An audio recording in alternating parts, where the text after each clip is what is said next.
Cocina de Mino. We started together in 1989, Fidencio and Angel and myself. They were already here. And then I started to work in 1989. And that's where we met and became friends. And in 93, I left the company and worked with Fidencio and Angel on their store in Midwest City until 1999, when Fidencio told me they were going to sell Cocina de Mino off. And we decided to partner up and see if we could buy the stores. And we ended up taking over Cocina in March of 2000.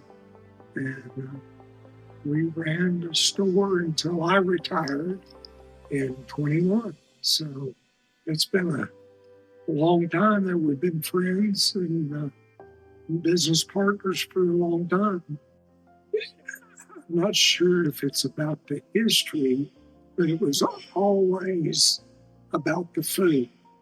It didn't matter where you were at when we had the other stores and things like that, but it was always about the food.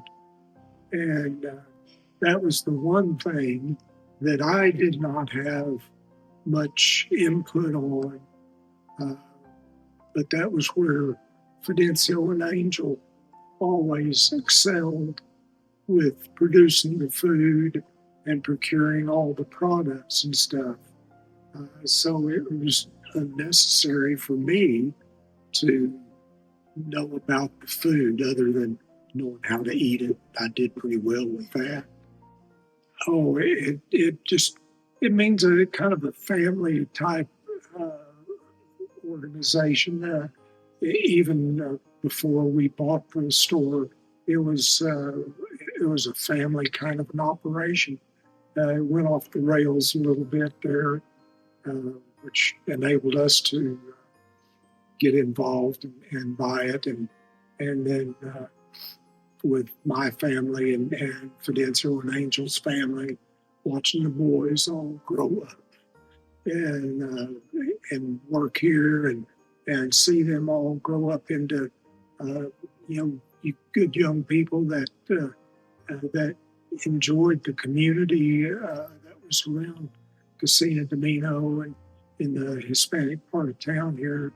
It was always a family-oriented deal. That's why in the banquet room we always tried to have family-oriented events and family-oriented programs.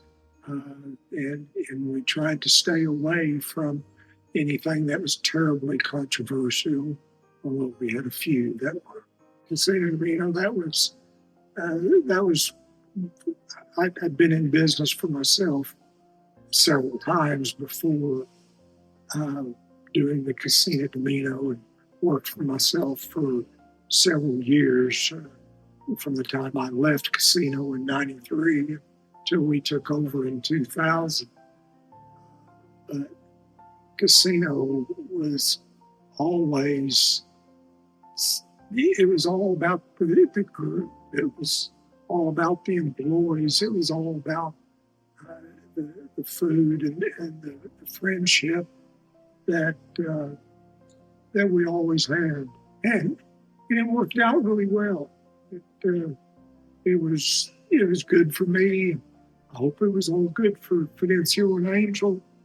I think it was good for the community.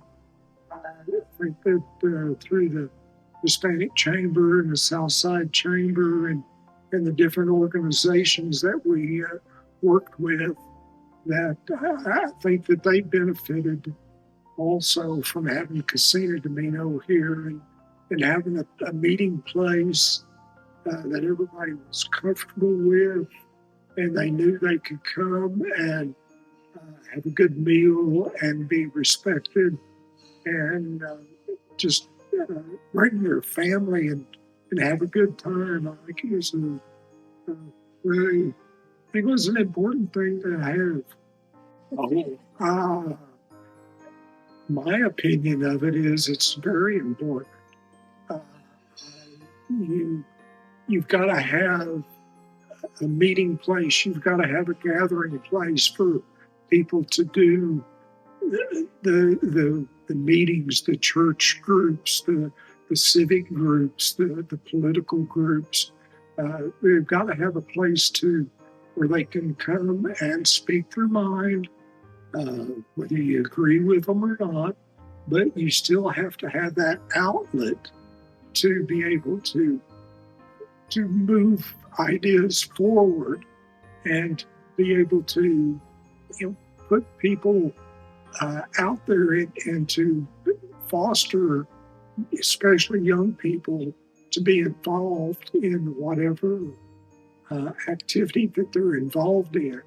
And if they can't do that, you just don't know where things are going to go. You don't know how things are going to happen.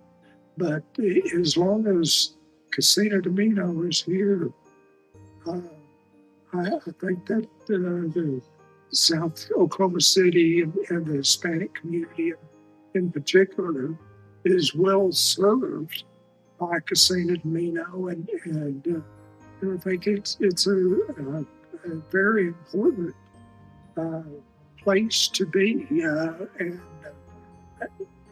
and besides that, you can get some awful good fajitas.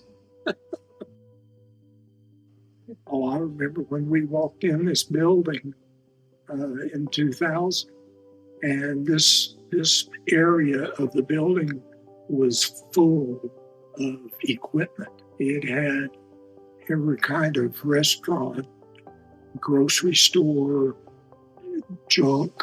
It was totally full.